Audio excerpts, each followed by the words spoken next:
Hello, ladies and gentlemen. This is Eddie Marcus one more time. I want to thank you so very much for giving me just another moment of your day.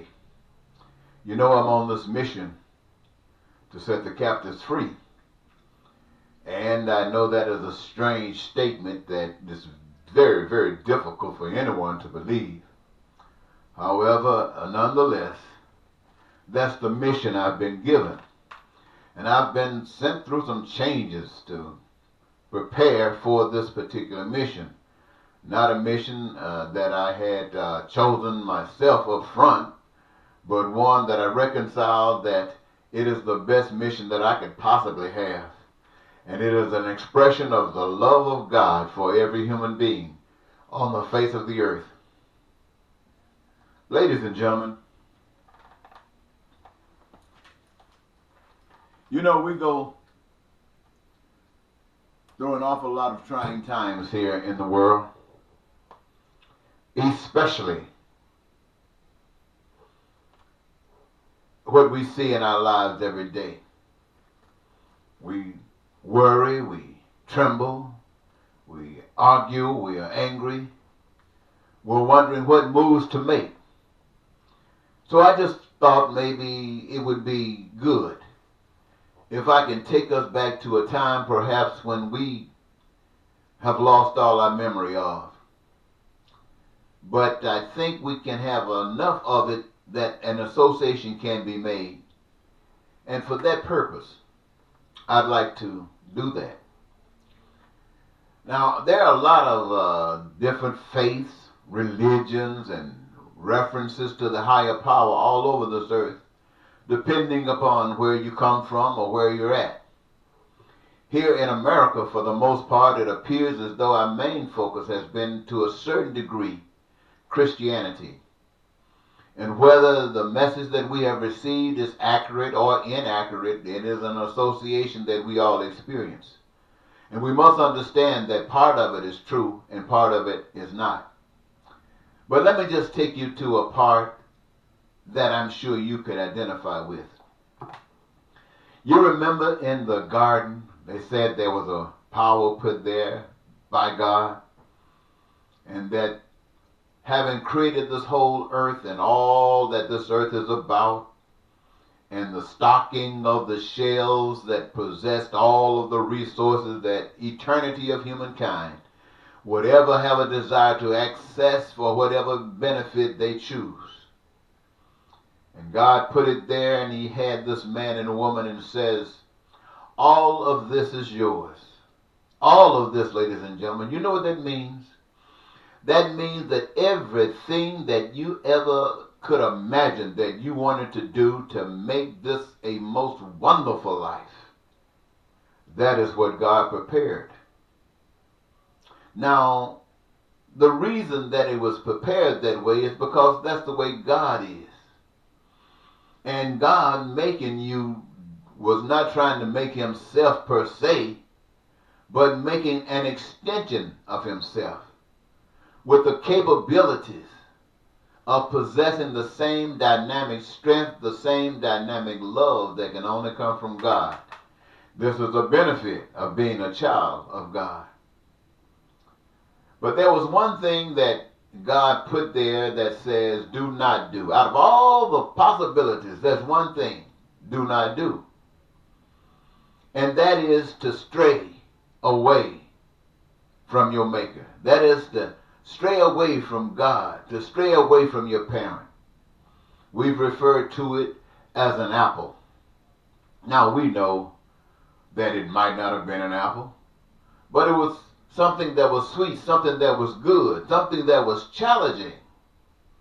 And by doing that, in effect, was offering to you an opportunity to have choice. In other words, you're not going to be godly just because God made you that way. You're going to be godly by choice. You know what it's like to be in love by choice? Not because someone can benefit you, someone can protect you, but because you want to be there and love will not break. Now, when you think about that, You think about this voice that comes around and says, don't believe what you've been taught. Don't believe what you have heard.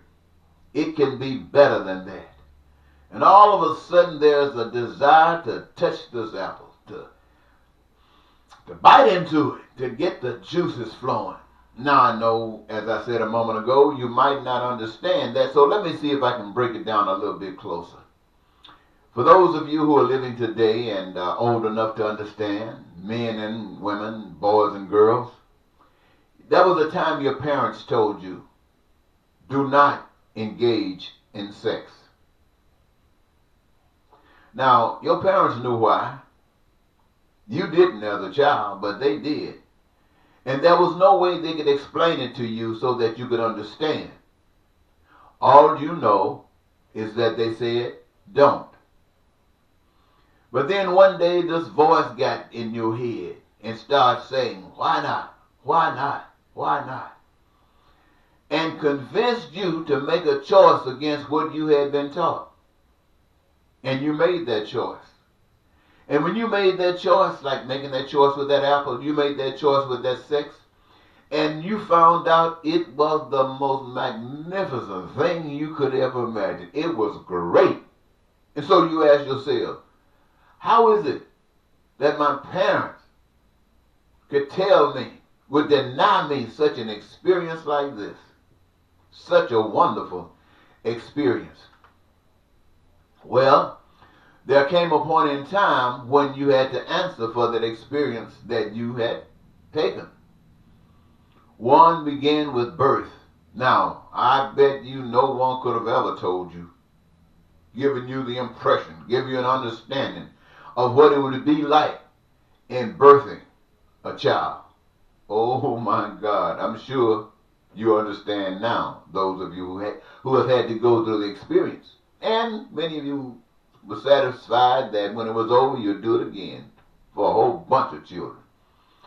But anyway, for the man, you didn't have to go through that pain, but you had the responsibility of supporting that one. It was your responsibility now to go out into this wonderful world that God had given and produce. But here's what usually confuses people. The insight that you once held had been questioned. You began to doubt things. Why? Because you had stepped over the boundaries. But there was a choice given to you. And it is by expressing this choice, do you mature, do you grow up to understand the significance of all that the possibilities present to you. And so, as it occurred there in that garden, disobedience to counsel, it didn't just end there. We grew up at a time, when I say we, I'm talking about human beings, when we had lost our true connection with God as far as our understanding goes. And so we had to walk according to the dictates of our heart, absent, really, the wonderfulness of the Spirit of God. In other words, now we know what sex is like. And so that point in time when you had no interest, it's gone. We know the the sweetness of an apple. Before that time, we never even considered it, except there came a time, and now we know both. So, being absent from that reality of truth, we began to follow the dictates of our own way, the prodigal son. But that same voice that was out there, that was speaking to you in a negative way, to get you to express your own choice, as opposed to the choice of the father, the mother, the parent.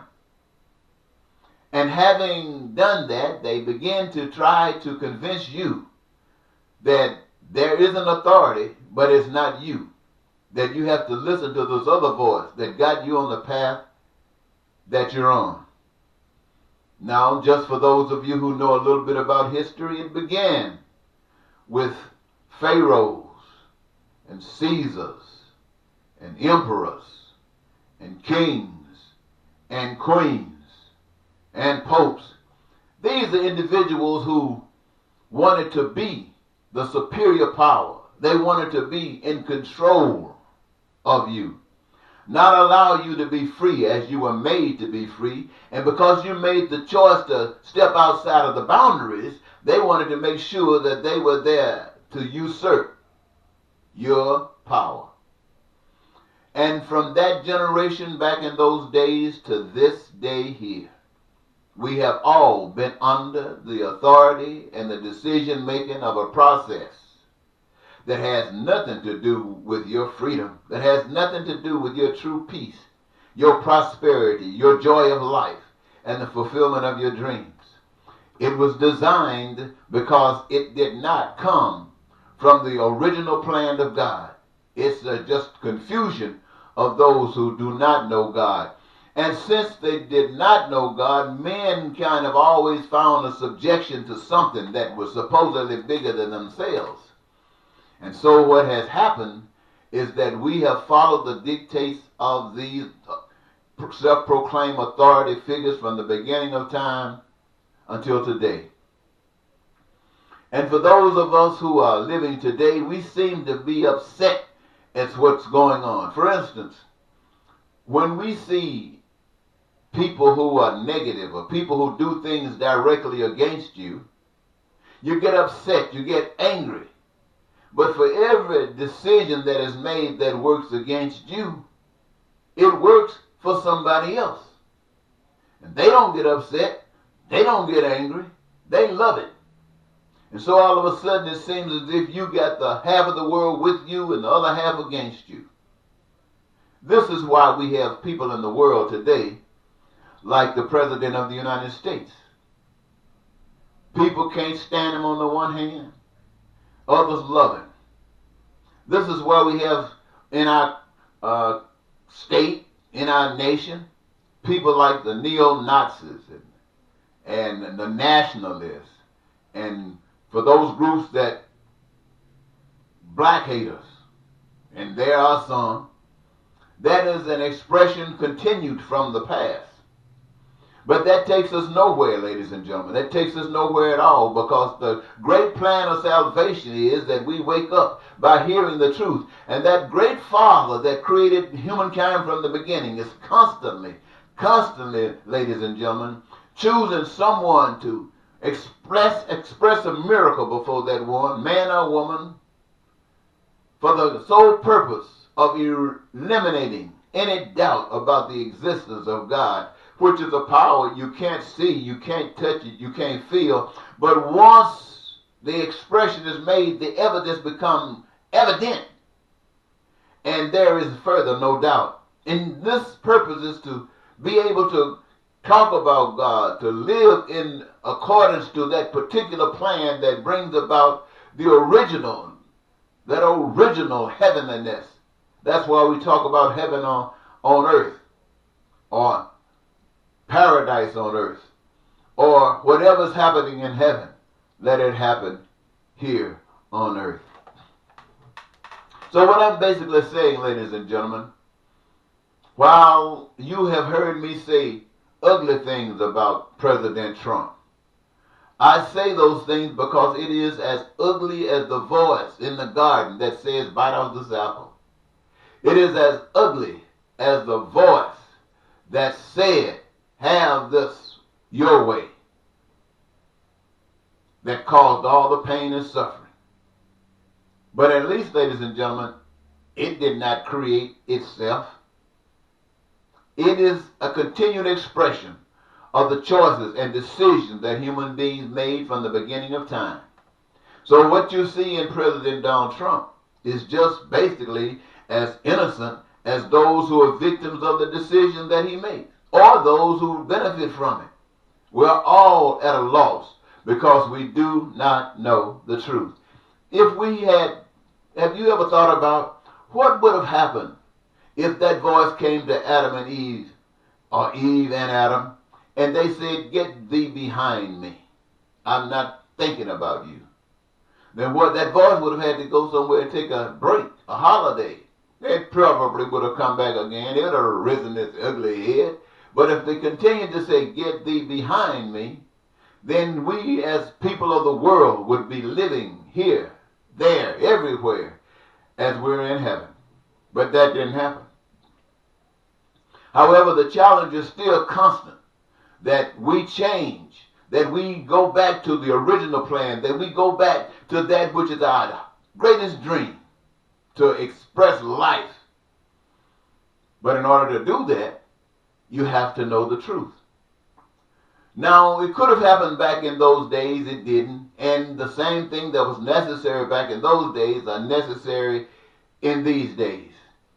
It is not good, it serves no real purpose, no wonderful purpose for us to hate Nazis or blacks or Donald Trump or LGBTs, to hate anyone, because that is a continuation of that darkness, of that voice that leads us away from truth, that leads us away from peace. So if we are really upset with Trump and other things that we're upset by, the way to eradicate it is to love it, not to hate it, not to do the things that we do call ourselves resistant, because then we only feed into it. We allow it to grow. When Trump says the things that he's saying, and all of the people that are dissatisfied with it, and there is no action being taken to stop it, you're only empowering it. Now, what would love do? Love would excuse Trump as being a victim of evil. And the way to defeat it was by the power of love, disregard him. Those decisions that are being made that doesn't work for the benefit of love, you just disregard it. Ignore it. Do not empower him. If he's trying to stop people from coming across the borders, and that is an act of hate, do not permit it to happen, but don't just stop it. Come up with a plan that would work. And I know that's a very complicated thing, especially when you're living in America and things aren't working here. When you look at the news and you see those thousands of people trying to come into America, on the one hand you feel good because it makes you feel that you're so much better off than they are. But when you really think of it, you think also, what if they were just as crowded here in the United States and we were stacked like a can of sardines? What could we do? I mean, that has to cross your mind. So you have to, if you would, open yourself up so that when God sends someone to you to give you an understanding of how this thing can work, by the power of compassion, by the power of love, pay some attention. You can fix this matter. Now, in order for you to have some gauge on how to fix that matter, you must understand what the original plan here on earth at this date, not so much back there, but right now is what your concern is. Well, let me share with you, ladies and gentlemen.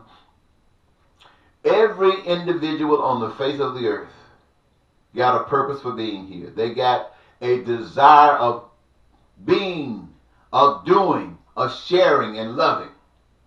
And one of the ways that I try to use to be able to share that message so everybody could get it is to say that careers, some people call it jobs. I don't like the word job. Our experience make jobs seem like work tears you down. But if you got a career that you love, then it's not work any longer. It's a joy to be able to know who you are, why you are, to have purpose, and that purpose being there and you are actually exercising it, and you recognize the benefit. So here again, that great power of creation of human beings said it that way, that every human being, 6 billion, 7 billion, 8 billion of you, however many there is, to be able to exercise a career of their choosing. Whether it's here in America, whether it's in South America, whether it's I think I heard somewhere there's 7 continents. Or wherever you are, ladies and gentlemen, wherever you live, that's where you're supposed to live. You're not I remember running away from Mississippi because the poverty was so rampant. I wanted to get the heck out, and I moved. And so these are the same things that other people are doing. But there was no solutions to the problem that we were aware of at that time. You're being given some information now that would clear that up for you. Guatemala, Mexico, India, Africa, Haiti, everywhere. Career of your own choosing. And do you know the main careers that people would choose? They are a career that addresses those things that are common amongst each of them for survival. The first careers that would be rampant. Why? Because now people can survive. People can live. And you are playing a major part in that. Wow. And so from those careers, my friend, we recognize that people do get sick. And I'm just starting here because in America, boy, whoo.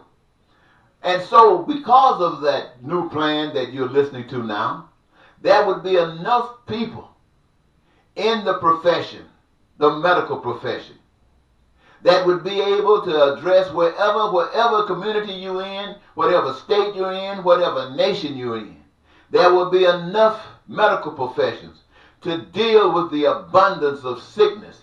And not only that, they would have the liberty to come up with cures and cures and medicines that would actually deal with and start preventing the sicknesses that is so rampant in the world today.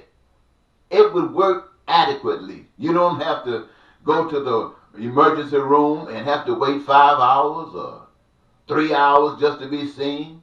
Or if you're trying to go to the dentist, you have to be scheduled 2 months ahead. No, my friends, none of that happens, not according to the real plan.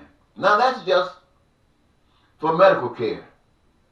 The other thing that prepares you to be the best that you could possibly be is education. You don't know everything, but everybody got a little knowledge, and when you put that knowledge together and say, this is what you're going to be educated on, based upon what your chosen career is, which is where you would focus, you become well versed.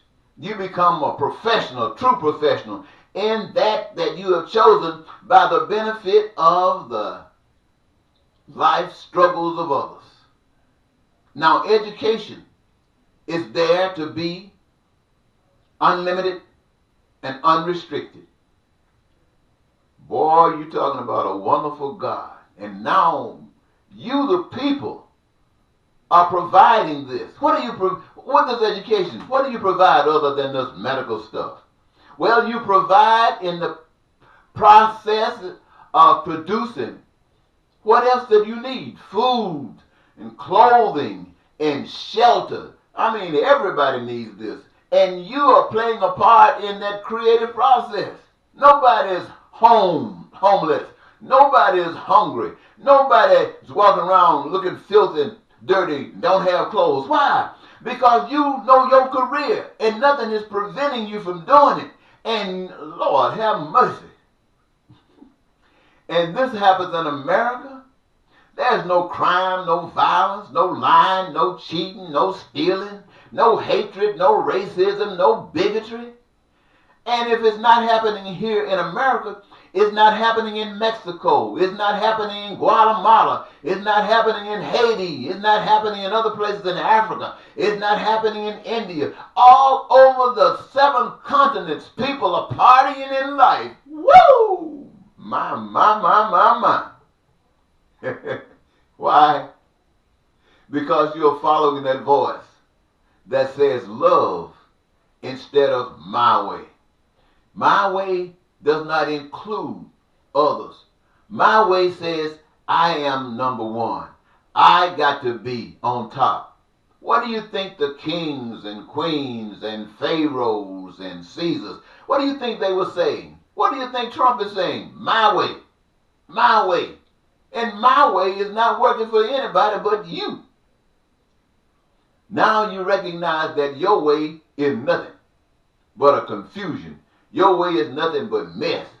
And so you choose to do it the original way. That is the way of all. My. And so, ladies and gentlemen, understanding life like this, I have no problems. I have no hang-up in saying that those people crossing these borders, they got to get this message. I would say to them, return home with a new awakening. Return home with a mindset that says you, the people, are going to look after one another. And there will be no individual, there will be no government anywhere that you came from that would burden this. There would be no power anywhere that would take away from you the life that has been designed, that produce peace and prosperity and freedom and fulfillment of joy and the fulfillment of dreams. Nothing will deter that, because you, the people, have made the decision that there is a proper way, and that way is the way that is sufficient for everybody, and that way has got to come from somebody else other than my way. Oh boy, this is a beautiful message, ladies and gentlemen. I say it, I speak it loudly to we here in Minnesota. I speak it clearly to we here in the United States of America. Right now we are in a confused state of mind. It seems that everything that we consider my way is failing us. With President Trump, we used to say that the generals would protect us. You remember General John Kelly? He would protect us from that my way Trump. You remember that? You remember how many of you said that Mullen would protect you from that my way Trump? You remember how the Congress, my way Congress, would protect you from my way Trump? Remember how you said the law would protect you from my way Trump? Everything that you have tried is failing. Now, here in the United States of America, we just got into this deep stuff. I mean, it's been coming all along. Everywhere there's a dictator, everywhere people are suffering, it's been going on all the time. Doesn't mean it hasn't been happening here. It has. But now it has risen to the extent we've never seen it before. I mean, just like the floods, the hurricanes, the tornadoes that we've never experienced before in our lifetime here, it's the same way in our social order. I don't know whether we can control the weather and change it, but we can definitely change the way of my way. And we, the people, must make the decision. We have to make the decision. It is my mission here to share with you how simple it is to make the decision. It is no longer my way.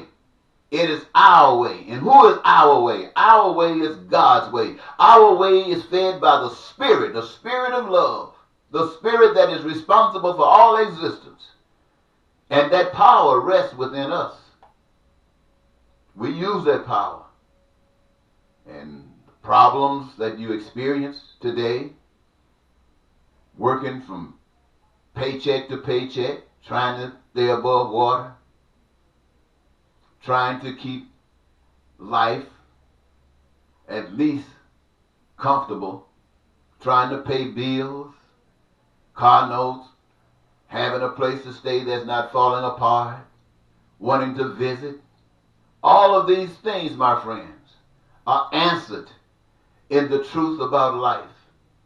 But you gotta take a step of faith. I know you have never experienced it in your life. And I want to say something to all of us about the rich people. Rich people can do a lot of things that others can't do, but they are just as miserable as you.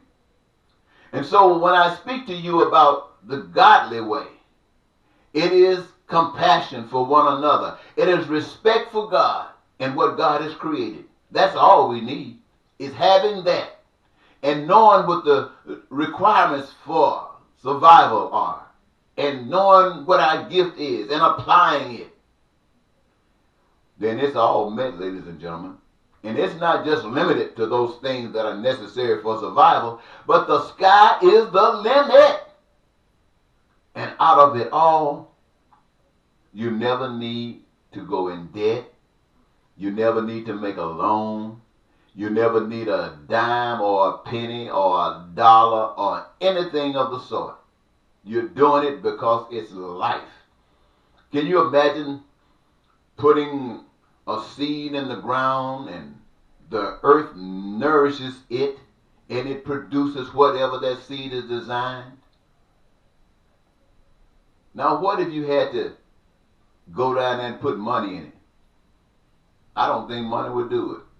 I'm sure you would agree. Ladies and gentlemen, I think I have given enough attention to what I have said here, and I believe that you understand it. And I'm not just speaking for you to understand. I'm saying to you, ladies and gentlemen, this means nothing.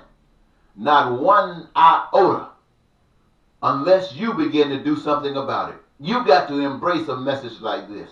But embracing it means doing something, talking to your friends, talking to your family, talking to your co-workers, going to government, facing government, letting them know that things have got to change because you are not going to continue to put up with it any longer. Not out of meanness, but out of love. And then you will see Donald Trump will change. All the dictators will change. Why? Because they got no power. The people took theirs back. And they are allowing God to direct their paths. I want to thank you, ladies and gentlemen. Once again, this is Eddie Marcus. And my mission is to set the captives free. But how do you do that? By telling them the truth. It is the truth that makes men free. Thank you.